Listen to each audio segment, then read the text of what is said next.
عزیزان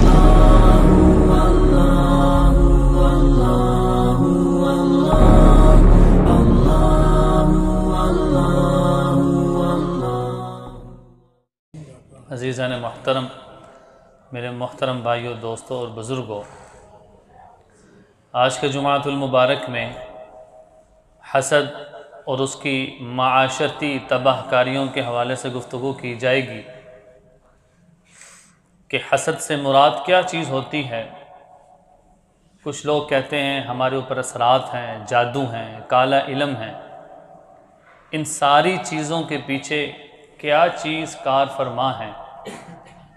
تو اس سے پہلے یہ بات سمجھیے، قرآن پاک کی ایک آیت ہے سورۃ الفلق کی، وَمِن شَرِّ حَاسِدٍ إِذَا حَسَدَ، کہ جس میں آپ صلی اللہ علیہ وسلم کو ایک چیز سکھلائی گئی ہے کہ آپ اللہ تعالیٰ سے اس بات پر پناہ مانگیں، وَمِن شَرِّ حَاسِدٍ، ہر حسد کرنے والے کے شر سے، اذا حسد، کہ جب وہ حسد کرے۔ ابھی آگے جا کے یہ بات آئے گی کہ حسد کہتے کس کو ہیں۔ عزیزان محترم، ہمارا جو معاشرہ ہے بہت ساری برائیوں کے دلدل میں پھنسا ہوا ہے۔ اس میں بنیادی طور پہ ظاہری اور باطنی دونوں قسم کی برائیاں موجود ہیں۔ یاد رکھیے، ان کا اندازہ اس بات سے لگایا جا سکتا ہے کہ قوم کا بننا اور بگڑنا، اس کے پیچھے جو بنیادی چیز ہے وہ اخلاق ہے۔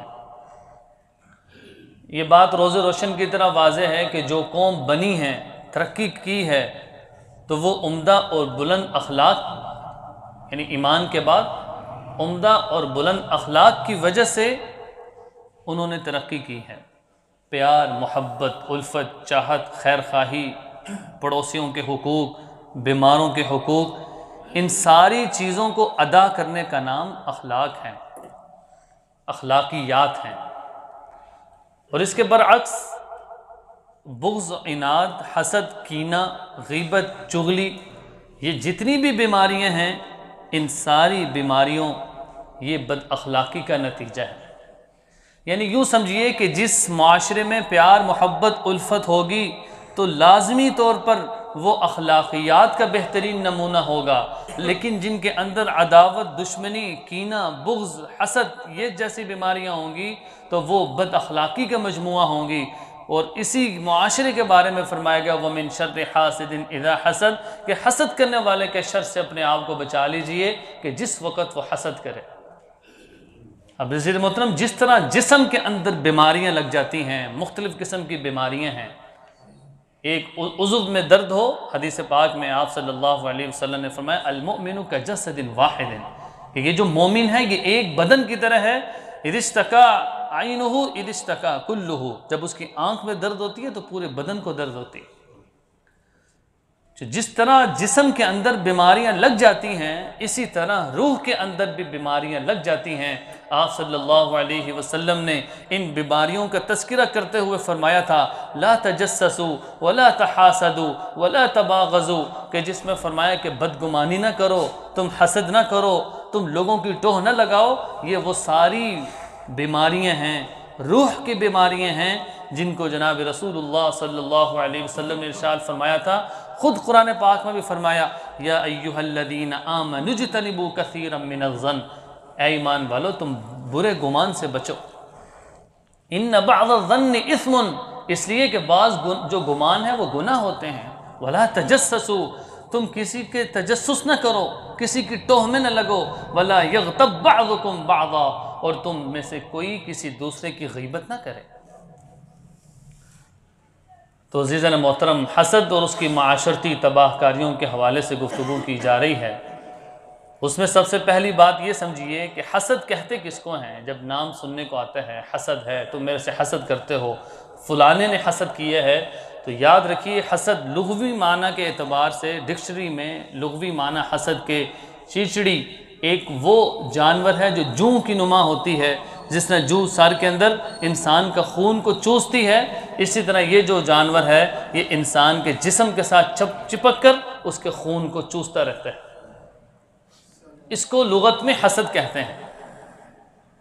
اور اس کو حسد کہنے کی وجہ کیا ہے کہ جس طرح وہ انسان کے جسم کے ساتھ چپک کر انسان کے خون کو چوستی ہے، اسی طریقے سے یہ جو حسد ہے یہ انسان کے اندر جب سرایت کر جائے اس کی نیکیوں کو چوستا رہتا ہے، یہاں تک کہ آپ صلی اللہ علیہ وسلم نے فرمایا کہ حسد انسان کے اندر ایسے ہے، یعنی حسد نیکیوں کو، ان الحسد یاکل الحسنات، کہ یہ جو حسد ہے یہ نیکیوں کو ایسے کھا جاتا ہے جیسے آگ سوکھی لکڑیوں کو کھا جاتی ہے۔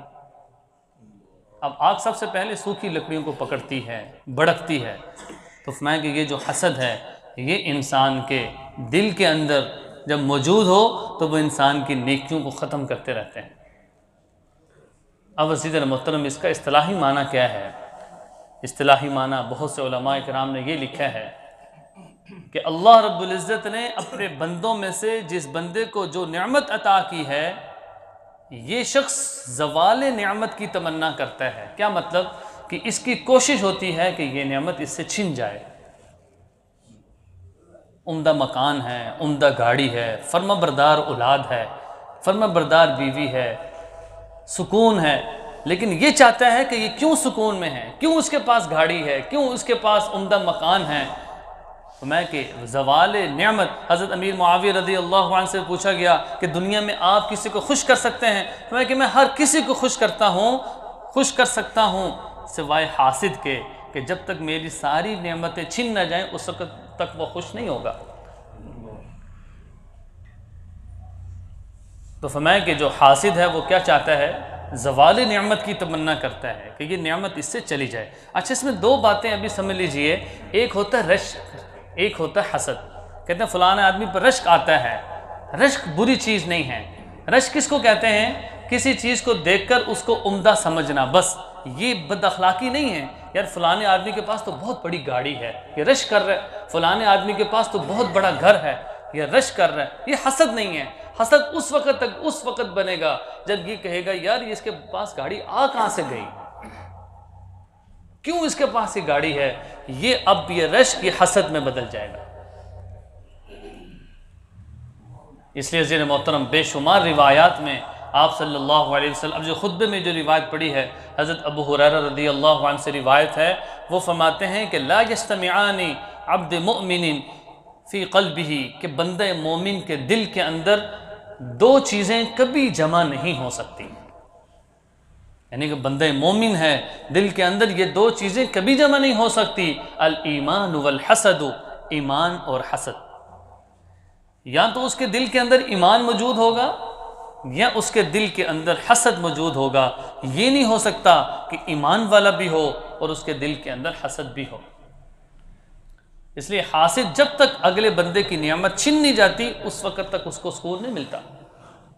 آج کل تو ویسے ہی یہ کام بہت بڑھ چکا ہے، لوگ ایک دوسرے پہ جادو کروا دیتے ہیں، اثرات کروا دیتے ہیں، بچوں پہ نظر لگ جاتی ہے کہ ان پر دم کر دو، نظر لگ گئی۔ تو نظر کیا ہے کہ جب کسی عمدہ چیز کو دیکھا ماشاءاللہ نہ کہا تو فرمایا کہ اس چیز کو وَالنَّظْرُ حَقٌ، ہمارے نزدیک نظر حق ہے، لگتی ہے، لیکن اس کے جو بچاؤ کے طریقے ہیں وہ قرآن حدیث میں بہت سارے اعمال ایسے بتائے ہیں کہ نظر سے بھی بچا جا سکتا ہے۔ آخر میں یہ بات عرض کر دوں گا کہ حسد کی وجوہات کیا ہیں، حسد سے بچنے کا طریقہ کیا ہے، اس کے واقعات کیا ہیں، لیکن ابھی یہ سمجھیے کہ حسد کتنی خطرناک بیماری ہے کہ حضرت ابو ہریرہ رضی اللہ عنہ فرماتے ہیں کہ آپ صلی اللہ علیہ وسلم فرمایا کرتے تھے کہ کبھی بھی یہ دو چیزیں جمع ہو ہی نہیں سکتی، ایک ایمان اور حسد۔ یہاں تو ایمان ہوگا بندے مومن کے دل کے اندر یا اس کے دل کے اندر حسد موجود ہوگا۔ اس لیے عزیز محترم اچھا انسان کبھی بھی حسد نہیں کر سکتا، اس لیے کہ یہ روح کی بنیادی بیماری ہے۔ حضرت عبداللہ بن عمر رضی اللہ عنہ کی ایک روایت سنیے، وہ فرماتے ہیں کہ ایک شخص جناب رسول اللہ صلی اللہ علیہ وسلم کی خدمت میں حاضر ہوئے اور عرض کی کہ یا رسول اللہ ای الافضل، کہ لوگوں میں سب سے زیادہ افضل کون ہیں؟ آپ صلی اللہ علیہ وسلم نے فرمایا کہ دو صفات جس کے اندر ہوں وہ افضل ہیں۔ تو صحابہ نے پوچھا یا رسول اللہ وہ دو صفات کون سی ہیں؟ آپ صلی اللہ علیہ وسلم نے فرمایا نمبر ایک مخموم القلب اور نمبر دو سچی زبان والا۔ صحابہ نے عرض کیا یا رسول اللہ سچی زبان والا تو سب سمجھتے ہیں کہ جو سچ بولتا ہو، صدیق ہو، لیکن یہ مخموم القلب کون ہوتا ہے؟ تو آپ صلی اللہ علیہ وسلم نے بخاری کی روایت جس کا مفہوم عرض کر رہا ہوں فرمایا کہ مخموم القلب ہر وہ شخص ہے کہ جو اپنے آپ کو گناہ سے بچاتا ہے، جو اپنے آپ کو حسد سے بچاتا ہے، جو اپنے آپ کو ہر قسم کے گناہ سے بچاتا ہے، وہ مخموم القلب ہے کہ اس کے دل کے اندر ہر وقت اللہ کا خوف رہتا ہے۔ اب یہ وجوہات بھی عرض کروں گا کہ حسد پیدا کیوں ہوتا ہے۔ تو بہت ساری روایات موجود ہیں کہ جس میں آپ صلی اللہ علیہ وسلم نے مخموم القلب ہونا بتایا کہ یہ جو سچا مومن ہے وہ تو اللہ سے ڈرتا ہے، اس کو پتہ ہے دوسرے کے پاس جو نعمت ہے یہ عارضی ہے، میں بھی مر جاؤں گا، یہ بھی مر جاؤں گا، یہ دنیا کی جو نعمتیں ہیں، چیزیں ہیں، یہ تو آزمائش ہیں۔ اسی طرح ایک اور روایت، بہت ساری روایت میں عقبہ بن عامر رضی اللہ عنہ کی ایک روایت ہے، وہ فرماتے ہیں کہ رسول اللہ صلی اللہ علیہ وسلم فرمایا کرتے تھے کہ میرے جانے کے بعد مجھے تم لوگوں سے اس سے زیادہ کسی چیز کا خوف نہیں ہے کہ تم لوگ آپس میں دنیا کے معاملے میں ایک دوسرے سے حسد کرنے لگو گے۔ اب آپ حسد کا مفہوم بھی سمجھ گئے ہیں کہ دوسرے کے لیے زوال نعمت کی تمنا کرنا کہ یہ چیز اس سے چھن جائے، ختم ہو جائے۔ ہاں البتہ آپ صلی اللہ علیہ وسلم نے بہت ساری روایات میں یہ بھی فرمایا کہ دو چیزوں کا جو حسد ہے وہ حسد نہیں ہے، ایک دین کے کاموں میں کہ میں اس سے اچھی نماز پڑھنے والا ہو جاؤں، یہ نماز پڑھ رہا ہے، علم حاصل کرنے میں فرمایا کہ یہ جو دو حسد ہیں ان کا حسد نہیں ہے، یہ اچھی نماز پڑھ رہا ہے میں اس سے اچھی نماز پڑھوں گا، یہ علم حاصل کر رہا ہے میں نے اس سے بھی زیادہ قرآن پاک سیکھنا ہے، یہ جو علم کے حصول کے لیے یہ حسد نہیں ہے بلکہ یہ قرآن پاک کی اس آیت کی طرف اشارہ ہے وَفِي ذَلِكَ فَلْيَتَنَافَسِ الْمُتَنَافِسُونَ کہ نیکی کرنے والوں کو چاہیے کہ وہ بڑھ چڑھ کر ایک دوسرے سے آگے بڑھیں۔ یہ تو خود اللہ رب العزت نے فرما دیے ہے، سو لہٰذا اس میں حسد کا کوئی پہلو موجود نہیں ہے، خاص طور پہ دین کے کام میں ہو۔ اب یہ جو حسد ہے یہ انسان کو ظلم تک پہنچا دیتا ہے۔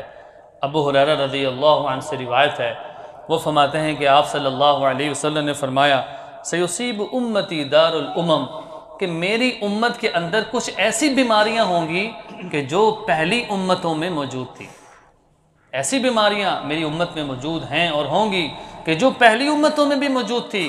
صحابہ رضوان اللہ اجمعین نے عرض کیا کہ یا رسول اللہ ہمیں بتا دیجئے کہ وہ کون سی ایسی بیماریاں ہیں جو پہلی امتوں میں موجود تھی اور ہمارے میں موجود ہوں گی۔ آپ صلی اللہ علیہ وسلم نے فرمایا کہ نمبر 1 ناشکری، حضرت موسیٰ علیہ السلام کی قوم بنی اسرائیل نے ناشکری کی، اللہ نے ان سے نعمتوں کو چھین لیا۔ عیسیٰ علیہ السلام کے زمانے میں ناشکری ہوئی، اللہ رب العزت نے آزمائش میں مبتلا کر دیا۔ تو اسی طرح پہلی امتوں میں بھی ناشکری کی وجہ سے اللہ نے پکڑ کی ہے، اور اس امت میں بھی اللہ نے واضح طور پر فرما دیا لَإِن شَكَرْتُمْ لَأَزِيدَنَّكُمْ اے امت محمدیہ صلی اللہ علیہ وسلم اگر تم میری نعمتوں کا شکریہ ادا کرو گے تو میں بڑھاتا ہی رہوں گا، وَلَإِن كَفَرْتُمْ إِنَّ عَذَابِي لَشَدِيدٌ اگر تم ناشکری کرو گے تو میرا عذاب سخت ہے۔ یعنی اس بات کی طرف رہنمائی کی ہے کہ یہ شکر گزاری ایسی چیز ہے کہ جو پہلی امتوں میں بھی موجود تھی ناشکری، اور اس امت میں بھی یہ بیماری موجود ہوگی۔ اور پھر دوسری چیز یہ ارشاد فرمائی کہ زیادہ مال جمع کرنے کی لالچ اور طمع یہ پہلی امتوں میں بھی موجود تھا۔ قارون کو اس کے مال کے سمیت زمین میں دھسا دیا گیا، اس کی وجہ کیا تھی؟ کثرت مال نے اس کے اندر انا پیدا کر دی تھی، اور یہ کہتا تھا کہ میرے جیسا تو رب نعوذ باللہ کوئی نہیں ہے۔ تو وہ مال ہی تھا کہ جس نے اس کے اندر لالچ اور حرص پیدا کر دی تھی۔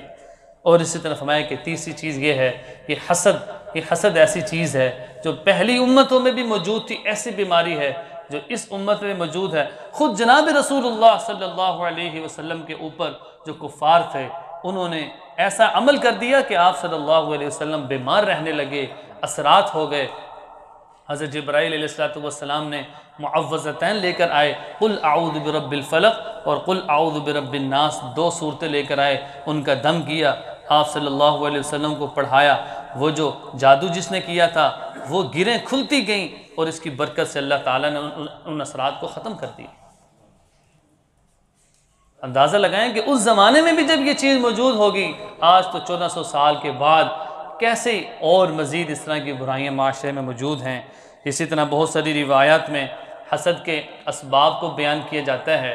یہ تو ساری وہ باتیں ہیں کہ قرآن پاک میں بھی اللہ نے حسد سے منع فرمایا ود کثیر من اہل الکتاب لو یردونکم من بعد ایمانکم کفارا حسدا من عند انفسہم، کہ یہ جو لوگ ایمان نہیں لے کر آ رہے کفار لوگ، ان کی بنیادی وجہ یہ ہے کہ یہ مسلمانوں سے حسد کرتے ہیں کہ انہی میں نبی آ گیا ہے، نبی ان کی تربیت کرتا ہے، ہمارے آباء و اجداد کے دین کو چھوڑ کر یہ کسی اور ہی مذہب کو اختیار کر چکے ہیں، تو حسدا من عند انفسہم، ان کے دلوں کے اندر حسد راسخ ہو چکا تھا، اس وجہ سے یہ لوگ اللہ اور اس کے رسول کی اطاعت اور فرما برداری میں آتے نہیں ہیں۔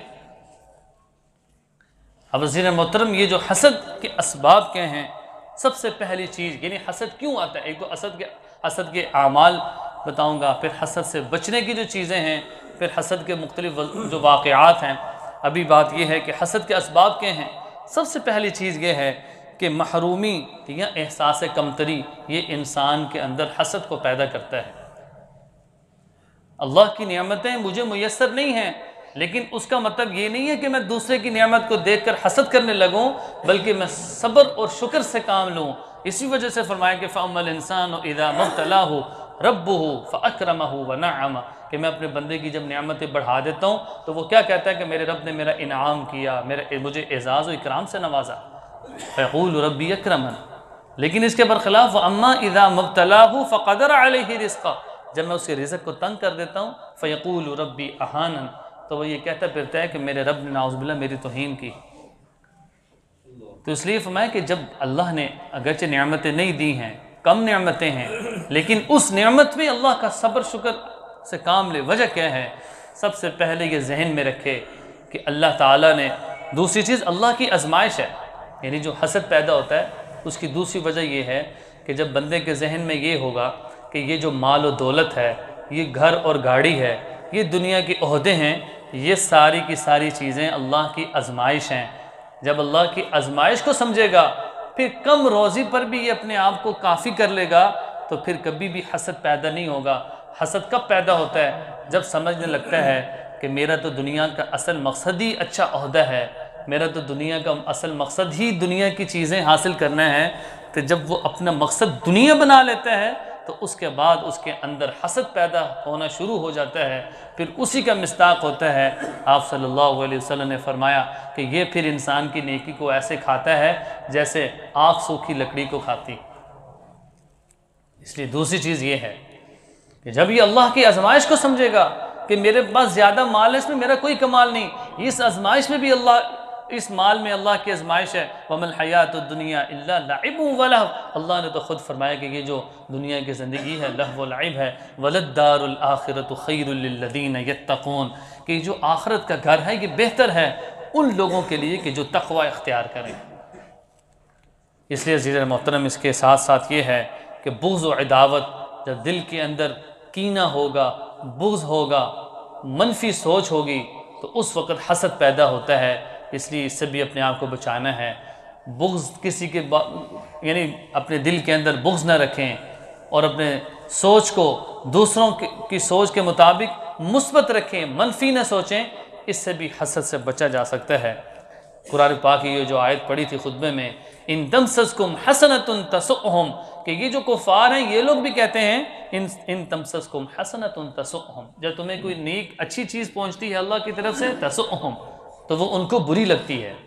وہ کافر لوگ پریشان ہو جاتے ہیں کہ اللہ کی تو ساری مددیں ان کے ساتھ ہیں، اور اس کے مقابلے میں فرمایا وَإِن تُصِبْكُمْ سَيِّئَةٌ، اور جب تمہیں کوئی برائی پہنچتی ہے یفرحوا بها، تو وہ لوگ بہت زیادہ خوش ہوتے ہیں کہ مسلمانوں پر تو آزمائش آ گئی ہے، مسلمان تو شہید ہوئے ہیں۔ تو یہ جو کفار ہیں یہ خوش ہوتے ہیں جب مسلمانوں پر آزمائش ہے۔ اس لیے اس آیت میں ان کے حسد کی طرف بھی اشارہ کر دیا کہ ان کے دل کے اندر ہمیشہ جو مسلمان ہیں ان کے لیے حسد کی شکل پیدا ہو۔ اسی طرح ایک اور صورت کسی کا ترقی کر جانا، جب کوئی آدمی ترقی کرتا ہے تو اس کو دعا دینی چاہیے اللہ مزید آپ کو کامیاب کرے۔